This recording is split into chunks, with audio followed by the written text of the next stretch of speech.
Hello and welcome to Azariah's Studio. My name is Sarah. I am the artist and designer behind Azariah's Studio.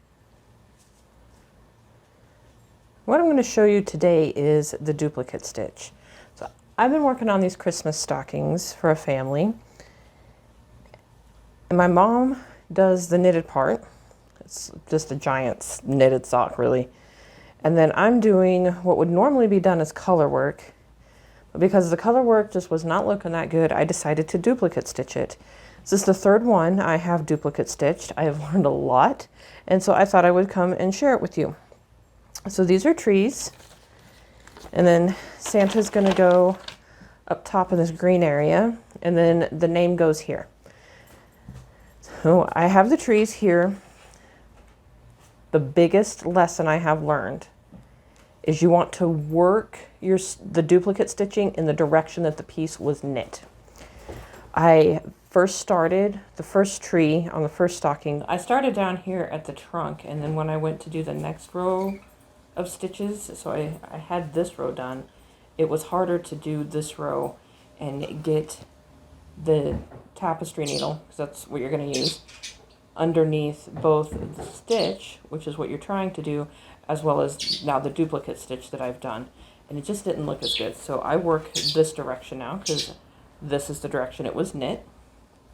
And yes, I changed the colors too. So sometimes I have two needles going. So I'm going to show you how I'm going to position Santa. I'm going to turn this chart upside down because I will be working at this direction. I have a stitch marked on this chart, and I know it coincides with this stitch. This would be my first stitch if I have a stitch. It's this one here, and there is no stitch here, but there is a stitch. So this is the stitch I got the needle in. If I skip two more stitches, there will be a stitch. So this one. I'm gonna leave that there. I'm gonna cut a pretty good length. You don't want to go too short just because it's a pain in the butt to change it, because you go through the yarn quicker than you think, but you don't want to go really long either because you're going to be pulling it through. This is 100% wool that I'm using. I've done duplicate stitch in other projects. I've not done duplicate stitch with anything other than wool. I can see where using wool would be an advantage because it's fuzzier. It's going to be easier to cover what's already there. I think duplicate stitch with cotton would be a little bit harder, but definitely give it a try. So all I've got is just a regular tapestry needle. I did start out with one of the curved ones. It didn't make a difference. It was a little bit more to fumble with, actually, to make sure that I could get it into the stitch correctly. So I've just gone with the straight ones. I have it threaded. What is best is to mark this guy. I'm going to use this one here. All right. I can pull my needle out.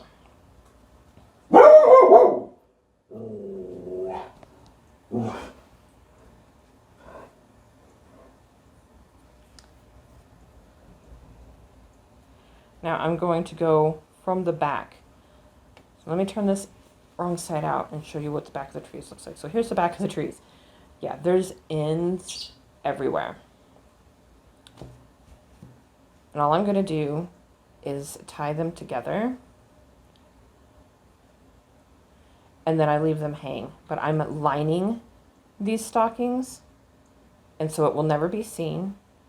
Because they are 100% wool, non-super wash, they will probably never see the inside of a washing machine. If they do, they're going to become a lot smaller. Now, some of these are hung pretty good and have been split, so I will just leave those. The idea is that the stitches can't get pulled from the other side. Don't pull too tightly because you're going to pull on your stitches if you do that. Now, if not this piece in particular, if the piece that you're duplicate stitching onto is going to be going to judging and it's not going to have a liner, or it's going to have a liner but they're going to ask you to leave a place exposed, so to speak, so that they can see the wrong side of your work, you need to do a better job than I have done And what I recommend is as soon as you get your tail pulled through, like I'm about to show you, you weave in that end immediately so that you don't end up with these issues. Because if I wanted to weave in some of these ends, there's no way I would be able to.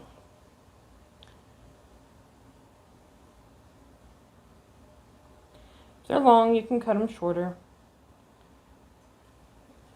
Alright, so that's the back side. So back to this marked stitch here. Threaded needle from the back to the front at the bottom of the V. I know it's probably a bit hard to see in this dark green. And I'm just going to pull it up. Like I said, leave a long enough tail in the back to weave in. And I made it into a knot. Let's fix that. Okay.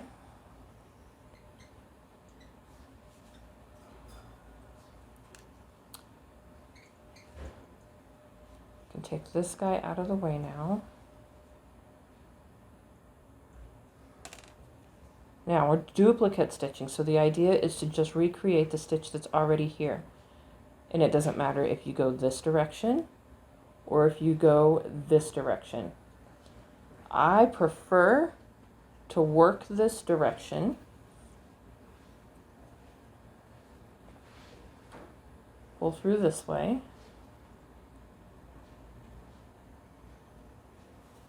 Okay, we are doing this one. So this, and then the next row's got 3, 1 on each side. And just like with color work, you can skip a little bit. You can have some floats. You don't want them to get too big. I'm going to come up here in this next one. And this row has 3 stitches in it, and I can show you why I prefer to work this direction. I'm right-handed, so that might have something to do with it. I go under both legs of the stitch above. And I pull it through. Just snug enough. Into the bottom of that stitch again. And then I'm going to come up at the bottom of the next stitch. Try and pull through sideways. Don't pull upwards so much, because it pulls on the stitches of the stocking of your piece. Readjust this guy as needed. And repeat it again.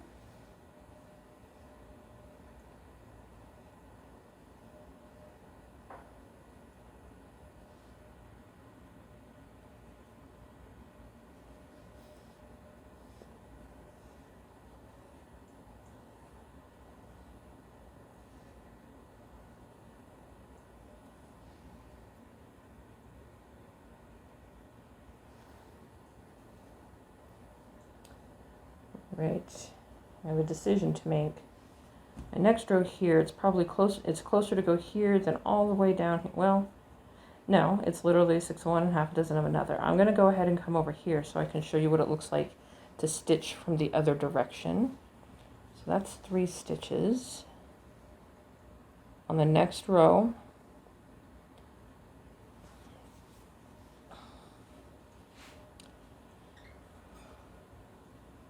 make sure your float's long enough that nothing's going to get pulled tight.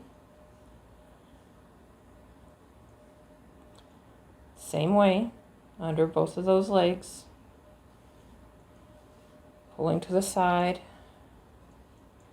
But for some reason, for me personally, if I go in here and then come out here, it pulls weird.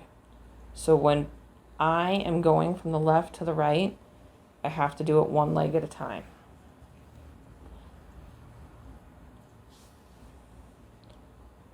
When I wasn't doing it one leg at a time, like I said, it was pulling weird, and it was causing, I think, this leg to be a lot longer than this leg.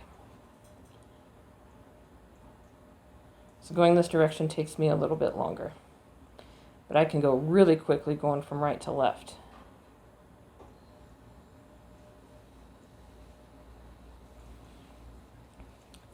Duplicate stitching can also be used as visible mending or even invisible mending.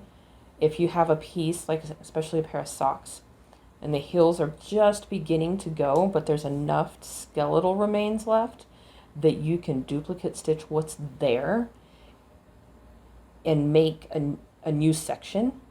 And the reason it can be all invisible mending or nearly invisible mending is because you can use the same yarn that the sock was already made from.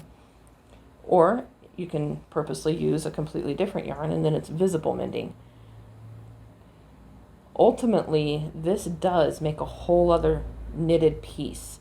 So if it's skeletal remains, but they're together, like it's not an actual whole, they're just thin. Some of the fibers have worn off and washed away, things like that. It will be like a whole new piece right there. And it'll be an actual knitted piece that will stay together.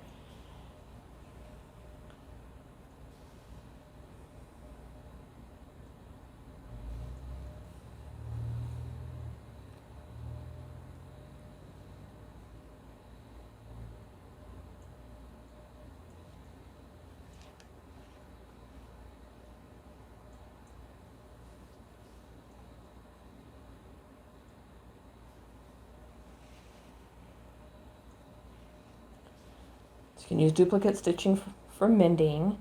You can use it to write names or draw pictures onto a piece that is finished. This is being done on a stockinette background, which if you're making a picture or writing names is going to be the best way to go. If you're doing color work and you messed up, it is a good... I pulled that guy too far. If you're doing color work and you messed up and you discover, a few rows or rounds later and you don't want to rip back, it is a good option just to go back and fix, that 1 or 2 stitches.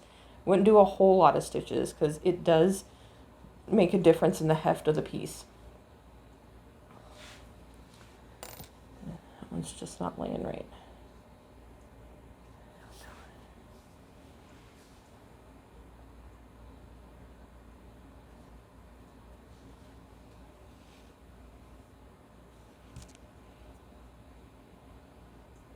Changing colors is no big deal. You simply put down 1 needle, which I always put it down on the front side here. On the outside, doesn't matter if it's on the left or the right, the direction you're duplicate stitching, you'll figure out where it's in the way.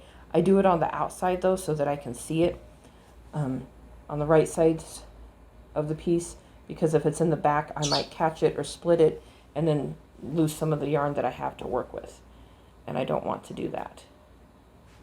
So you can see this piece here where it doesn't have any duplicate stitch, stretchy, and it just, that's the drape of it. Here's this piece here. It's still got some stretch to it, but you can definitely tell that it's different. I will block this piece when all the duplicate stitching is done, and the blocking does make a difference in it, and it will lay better so that it doesn't have all this puffiness to it. It will lay out flat, but it still makes a difference in the heft of the piece itself. So that's why I don't recommend doing a whole lot of color work fixing using duplicate stitch, but it's definitely an option. So drawing pictures, writing names, mending, fixing color work, oopsies, things of that nature, duplicate stitch is your friend. Make a swatch, do some practice. There is a link in the description to a quick little easy chart if you want to give it a try. And hope it helps you. Thank you for watching. Don't forget to like and subscribe for more. Happy making.